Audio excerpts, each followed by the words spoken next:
Hi friends, ಎಲ್ರಿಗೂ ನಮಸ್ಕಾರ. Welcome to Avid kitchen centre. Friends, ಇವತ್ತು ತುಂಬ ರುಚಿಯಾಗಿ ತುಂಬ ಸಿಂಪಲ್ ಆಗಿ ಕಡಲೆಕಾಳು ಉಸ್ಲಿ ಹೇಗೆ ಮಾಡೋದು ಅಂತ ಹೇಳ್ಕೊಡ್ತಾ ಇದ್ದೀನಿ. ಹೇಗೂ ಗಣೇಶ ಹಬ್ಬ ತುಂಬ ಹತ್ರದಲ್ಲಿ ಇರೋದ್ರಿಂದ ಈ ಅಡುಗೆ ನಾನು ಮಾಡೋದ್ರಿಂದ ನಿಮಗೂ ಮಾಡೋಕ್ಕೆ ಸ್ವಲ್ಪ ಹೆಲ್ಪ್ ಆಗುತ್ತೆ ಅಂತ ಅನಿಸುತ್ತೆ. ಸೊ ಇವತ್ತು ಕಡಲೆ ಉಸ್ಲಿ ಮಾಡೋಕ್ಕೆ ಬೇಕಾಗಿರೋ ಪದಾರ್ಥಗಳನ್ನ ನೋಡೋಣ ಬನ್ನಿ. ಮೊದಲನೇದಾಗಿ ಕಡಲೆಕಾಳನ್ನ ನಾನು ರಾತ್ರಿ ನೆನೆಸಿಟ್ಕೊಂಡು ಬೆಳಗ್ಗೆ ಅದನ್ನು ತೊಳೆದು 2 ಕೂಗು ಅದನ್ನು ಕೂಗಿಸ್ಕೊಂಡಿದ್ದೀನಿ. ಹಾಗೆ ಅರಿಶಿನ ಪುಡಿ, ಉಪ್ಪು, ಎಣ್ಣೆ, ನಾನೊಂದು 5 ಗೋಡಂಬಿ ತಗೊಂಡಿದ್ದೀನಿ. ಹಾಗೆ ಹಸಿಮೆಣಸಿನ್ಕಾಯಿ, ಕೊತ್ತಂಬರಿ ಸೊಪ್ಪು, ಮತ್ತು ಒಂದು ಅರ್ಧ ಹೋಳಷ್ಟು ತೆಂಗಿನಕಾಯಿ ತಗೊಂಡಿದ್ದೀನಿ. ಹಾಗೆ ಸಾಸಿವೆ ಮತ್ತು ಜೀರಿಗೆ ತಗೊಂಡಿದ್ದೀನಿ ಒಗ್ಗರಣೆಗೆ. ಒಂದು ಚಿಕ್ಕದಾಗಿ ಶುಂಠಿ ತಗೊಂಡಿದ್ದೀನಿ. ಹಾಗೆ ಕರಿಬೇವಿನ ಸೊಪ್ಪು. ಫ್ರೆಂಡ್ಸ್, ಹಾಗೆ ನಾನಿಲ್ಲಿ ಬೆಳ್ಳುಳ್ಳಿ ತೊಗೊಂಡಿದ್ದೀನಿ. ಯೂಶ್ವಲಿ ನಾವು ಬೆಳ್ಳುಳ್ಳಿ ಹಾಕೋತೀವಿ, ಇದನ್ನು ಜಜ್ಕೊಂಡು ಹಾಕೋತೀವಿ. ಇದು ನಾವು ದೇವರಿಗೆ ನೈವೇದ್ಯಕ್ಕೆ ಬೇಕಾದಾಗ ಇದನ್ನು ಹೋಗ್ಬೇಕಾದ್ರೆ ಸ್ಕಿಪ್ ಮಾಡ್ಕೋಬಹುದು, ಅದೇನು ಬೇಕಾಗಲ್ಲ. ಓಕೆ, ಈಗ ಕಡಲೆ ಉಸ್ಲಿ ಹೇಗೆ ಮಾಡೋದು ನೋಡೋಣ ಬನ್ನಿ. ಎಣ್ಣೆ ಕಾಯ್ದಿದೆ. ಈಗ ಇದಕ್ಕೆ ನಾನು ಸಾಸಿವೆ ಮತ್ತು ಜೀರಿಗೆ ಹಾಕೋತಾ ಇದ್ದೀನಿ. ಜೀರಿಗೆ ಅದು ನೀಟಾಗಿ ಫಟಾಫಟ ಅಂತ ಅಂದಾಗ ನಾನು ಇದಕ್ಕೆ ಕರಿಬೇವಿನ ಸೊಪ್ಪು ಹಾಕೋತಾ ಇದ್ದೀನಿ.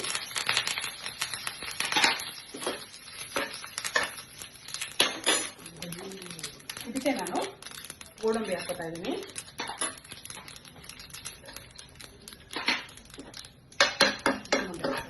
ಸ್ವಲ್ಪ ಆಯಿಲ್ ನೀಟಾಗಿ ಇದನ್ನ ಫ್ರೈ ಮಾಡ್ಕೊಳ್ಳೋಣ. ಹಾಗೆ ಇದಕ್ಕೆ ನಾನು ಹಾಗೆ ತೆಂಗಿನಕಾಯಿ ತೋರಿಸ್ತಲ್ಲ, ತೆಂಗಿನಕಾಯಿ, ಕೊತ್ತಂಬರಿ ಸೊಪ್ಪು, ಸ್ವಲ್ಪ ಶುಂಠಿ, ಆಮೇಲೆ ಹಸಿಮೆಣಸಿನ್ಕಾಯಿ ಏನಿತ್ತಲ್ಲ ಅದನ್ನೆಲ್ಲ ಹಾಕೊಂಡು ನಾನು ನೀಟಾಗಿ ಈ ತರ ಗ್ರೈಂಡ್ ಮಾಡ್ಕೊಂಡಿದ್ದೀನಿ. ನೋಡಿ, ತರಿಯಾಗಿ ಮಾಡ್ಕೋಬೇಕು, ತುಂಬಾ ನುಣ್ಣಗೆ ಮಾಡ್ಕೋಬಾರ್ದು. ತರಿಯಾಗಿ ಮಾಡಿದ್ರೆ ತಿನ್ನಕ್ಕೆ ಒಂಥರ ಬಾಯಿಗೆ ಚೆನ್ನಾಗಿ ಸಿಗ್ತಾ ಇರುತ್ತೆ. ಈ ತರ ತರಿಯಾಗಿ ಮಾಡ್ಕೋಬೇಕು. ಹಾಕೊಂಡಿದ್ದಕ್ಕೆ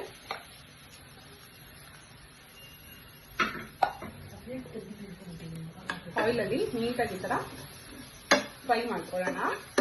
ಯೂಶಲಿ ಎಲ್ಲ ಕಡಲೆ ಕಾಳು ಹಾಕಿದ್ಮೇಲೆ ಹಾಕ್ತಾರೆ, ಬಟ್ ನಾನು ಮುಂಚೆನೆ ಇದನ್ನ ಆಯಿಲಲ್ಲಿ ಎಣ್ಣೆಗೆ ಹಾಕೊಂಡು ಮುಂಚೆನೆ ಫ್ರೈ ಮಾಡ್ಕೊತಾ ಇದ್ದೀನಿ. ಟೇಸ್ಟಿ ತುಂಬಾ ಚೆನ್ನಾಗಿರುತ್ತೆ.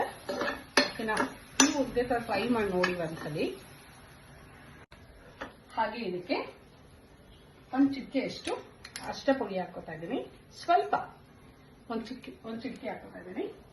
ಹಾಗೆ ಉಪ್ಪು, ರುಚಿಗೆ ತಕ್ಕಷ್ಟು ಉಪ್ಪು ಸ್ವಲ್ಪ ನೋಡ್ಕೊಂಡು ಹಾಕೊಳ್ಳಿ. ಯಾಕಂದ್ರೆ ನಾನು ಕಡಲೆಕಾಳು ಬೇಯಿಸ್ಕೋಬೇಕಾದ್ರೆ ಸ್ವಲ್ಪ ಉಪ್ಪು ಹಾಕೊಂಡಿದ್ದೀನಿ, ಕಾಳಿಗೆ ನೀಟಾಗದು ಟೇಸ್ಟ್ ಬರಲಿ ಅಂತ.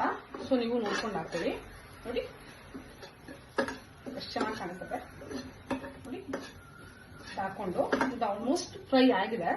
ಸೊ ಇವಾಗ ನಾನು ಇದಕ್ಕೆ ಏನು ನಾವು ಬೇಯಿಸ್ಕೊಂಡು ಇಟ್ಕೊಂಡಿದೀವಲ್ಲ ಕಡಲೆಕಾಳು, ಇದನ್ನ ಹಾಕೋತಾ ಇದ್ದೀನಿ. ಕಡಲೆಕಾಳು ಹೆಲ್ತ್ ತುಂಬಾ ಒಳ್ಳೇದು. ಆಕ್ಚುಲಿ ಕಡಲೆಕಾಳು ತಿನ್ನೋದ್ರಿಂದ ಬೋನ್ ಎಲ್ಲ ತುಂಬಾ ಗಟ್ಟಿ ಆಗುತ್ತೆ. ಹಾಗೆ ಬಾಡಿಲಿ ಕೆಟ್ಟ ಕೊಲೆಸ್ಟ್ರಾಲ್ ಎಲ್ಲ ಇದ್ರೆ ಅದೆಲ್ಲ ಆಲ್ಮೋಸ್ಟ್ ಕಡಿಮೆ ಆಗುತ್ತೆ. ವಾರದಲ್ಲಿ ಅಟ್ಲೀಸ್ಟ್ ಒಂದು 2 ಟೈಮ್ಸ್ ಆದ್ರೆ ಈ ಕಡಲೆಕಾಳು ಏನಿದೆ ಅಲ್ಲ, ಇದನ್ನ ಸಾಂಬಾರ್ ಮಾಡ್ಕೊಂಡು ಇಲ್ಲ ಈ ತರ ಏನಾದ್ರು ನೀವು ಆರಾಮಾಗಿ ಫ್ರೈ ತರ ಮಾಡ್ಕೊಂಡು ಕೂಡ ತಿನ್ಬೋದು. ತುಂಬಾ ಚೆನ್ನಾಗಿರುತ್ತೆ. ಹಾಗೆ ಇದು ಡ್ರೈ ಕೂಡ ತುಂಬಾ ಒಳ್ಳೇದು. ನೋಡಿ, ಆಲ್ಮೋಸ್ಟ್ ಏನಾಗಿದೆ ನೋಡಿ ಫ್ರೆಂಡ್ಸ್, ಕಡಲೆಕಾಳು ಉಸ್ಲಿ ರೆಡಿ ಆಗಿದೆ. ನೀವು ಒಂದ್ಸರಿ ಮನೇಲಿ ಟ್ರೈ ಮಾಡಿ, ತುಂಬಾ ಚೆನ್ನಾಗಿರುತ್ತೆ. ತುಂಬಾ ಚೆನ್ನಾಗಿ ಬಂದಿದೆ. ನನಗೆ ಇದನ್ನ ಸರ್ವ್ ಮಾಡಿ ತೋರಿಸ್ತೇನೆ, ಆಯ್ತಾ? ನೋಡಿ ಫ್ರೆಂಡ್ಸ್, ಟೇಸ್ಟಿ ಆದಂತಹ ಕಡಲೆಕಾಳು ಉಸ್ಲಿ ರೆಡಿ ಆಗಿದೆ. ಖಂಡಿತ ತುಂಬಾ ಚೆನ್ನಾಗಿರುತ್ತೆ. ನೀವು ಒಂದ್ಸಲಿ ಮನೇಲಿ ಟ್ರೈ ಮಾಡಿ ಹೇಗೆ ಬಂತು ಅಂತ ನಾನು ಕಮೆಂಟ್ ಮಾಡಿ ತಿಳಿಸಿ.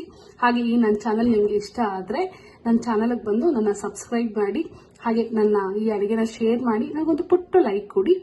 ನನ್ನ ಚಾನಲ್ ನೋಡಿದಂಥ ಪ್ರತಿಯೊಬ್ಬರಿಗೂ ಧನ್ಯವಾದಗಳು.